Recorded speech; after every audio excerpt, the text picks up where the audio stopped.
The other day, I talked about a string of violence against Trump supporters and Republicans. And, I talk about this a lot. There's a lot of people who get mad when I point out there is violence between the left and the right. They don't like that characterization because it tends to be the left committing violence and aggression against the right, which I believe is true, okay? It's hard to quantify, but if you do a Google search, you will find almost every story is about someone on the left attacking someone on the right. There are extremist examples, of fringy right-wing sovereign citizen type terror stuff, but for the most part, it is left on right. But it's hard to always provide the correct context. But yes, there was one guy in a MAGA hat pushed someone on train tracks a while ago. It happens, and people get mad for bringing that up. But hey, it literally happens. There are events. There was people at Trump rally were punching protesters. It happens, okay? But now we have a story that is left-wing on left-wing violence, technically, because the professor shot himself. From the Hill, Las Vegas professor shot himself in arm to protest against Trump. In our human history, there have been stories of individuals who have self-immolated in protest. In fact, it is widely believed, I believe this to be true, the Arab Spring was started by a man, I think his name was Mohammed Bouazizi, I could be wrong, but he self-immolated in Tunisia, and this sparked the protests across the Arab world. Sometimes protesting by committing an act of violence or something on yourself could be a powerfully symbolic gesture. But this guy shot himself in the arm. I don't know if that's going to actually, do anything. Let's see what happened. A Las Vegas professor is facing felony gun charges after he reportedly shot himself in the arm in protest of President Trump. The Las Vegas Review-Journal reported on Tuesday that College of Southern Nevada sociology professor Mark J. Bird was charged with an unlawful discharge of a firearm, carrying a concealed weapon without a permit, and the possession of a deadly weapon on school property for his role in an on-campus shooting last month. What's really funny? They're calling this an on-campus shooting, and I would not be surprised to see if this gets lumped in with school shooting stats. They're going to be like, how many school shootings happened? And they're going to say, oh, this many. And no one's going to check that one of them was a professor who broke the law to bring a gun and shoot himself in the arm in protest. But this is what happens. They're calling it an on-campus shooting. There you go. Official statistics. Welcome to 2018. Court records obtained by the local paper revealed Bird allegedly shot himself on school grounds in protest of the president. A police report detailing the incident reportedly did not elaborate on the professor's reasoning behind the shooting. On the day of the reported shooting on August 28th, Bird was reportedly seen stumbling out of a school bathroom while bleeding from a self-inflicted wound before collapsing. What? At least he didn't shoot somebody else, right? In the bathroom Bird exited, campus police said they found a $100 bill that had been taped to a mirror, in addition to a note reading, "For the janitor."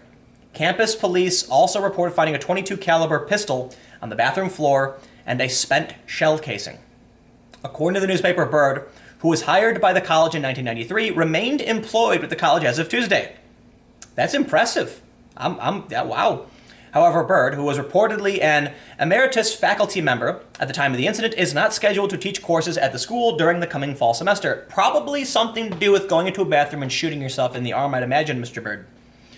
It also remains unclear what disciplinary actions the college plans to take against Bird. I would recommend removing the individual and banning them from school grounds because they brought a weapon onto school property illegally concealed it, illegally discharged it on themselves in a bathroom, and then collapsed, bleeding.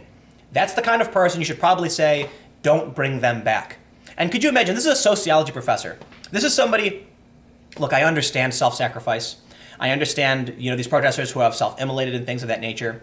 But this is somebody who's teaching young people, and they committed several crimes and shot themselves. I don't think this person should be influencing young people. I'm concerned there are going to be people who think he's like the cool professor, and they're going to think this was a good idea, which it wasn't. Though police did not disclose more details of the shooting to the local paper, Robert Manis, president of the college's faculty union, told publication he has heard several rumors surrounding the incident. He also expressed concerns regarding the college's lack of transparency surrounding the shooting. They never really told the students much about it except that it was resolved on the actual day of the shooting, Manis said. When you don't give the full details, then rumors go crazy.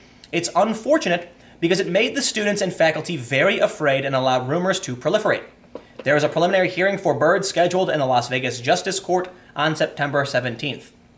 Well, of all of the protests we have seen against Donald Trump, actually, let me say this. I'm wondering how I guess, let's see what the Journal says about this, because they're reporting this, and this is from The Hill. But I'm curious as to how they knew he was doing it to protest Trump. Did he write a manifesto or something? Yes, great, thank you. All this garbage on your website. So, okay, well, we can't read it anyway. But I got another story here, and because I wanted to talk a little bit about these Trump protests. But, there have been really violent protests. I was in San Jose. I filmed a video that's got like 1 million plus hits of a guy taking a bag and whacking a dude in the back of the head with we think it was a bag of rocks, we don't know. And the guy's ears all bloodied. I interviewed him. We've seen a lot of that. I was on the ground. I watched people get eggs thrown at them. An old couple was knocked to the ground. They were shoved to the ground. They had their hats set on fire. And I'm like, this is crazy. At least, if, let me put it this way. I don't like that the guy shot himself because I'm worried about his mental health. But if all of the Trump protesters started hitting themselves instead of other people, I'd have to say that's a good thing. Not all of them, but like if the violent ones got violent against themselves is better. But what's interesting here is that this is a story just from the other day. Trump did not incite violence against protesters at a 2016 campaign rally, a court has ruled. All right, so we have this story. I mean, look, during the Trump rallies, there was one where I think where Trump said, I'd like to punch that guy or something like that. There were Trump supporters punching protesters, and outside there were protesters punching Trump supporters. And I filmed a ton of these events where the far left was attacking old people, like I just mentioned. But apparently at one of them, he was sued. I believe he was sued because he was inciting violence. So here's the story.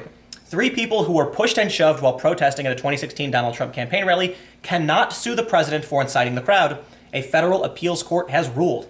The 3-judge panel ruled unanimously Tuesday in favor of the president, saying that Trump saying, "Get him out of here," during the rally in Louisville, Kentucky, was not a valid claim of incitement to riot, which is a misdemeanor under Kentucky law.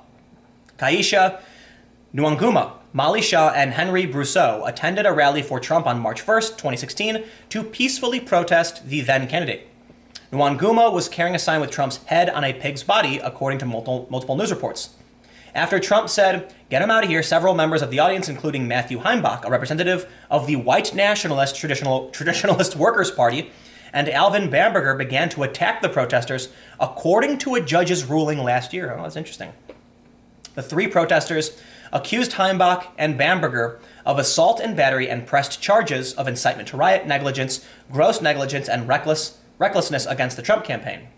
The negligence claims arise from the plaintiff's allegations that Trump knew his supporters would attack protesters. In particular, the complaint says that Trump's directive to eject Nwanguma, a black woman, was reckless, given the presence of a white nationalist group in the audience.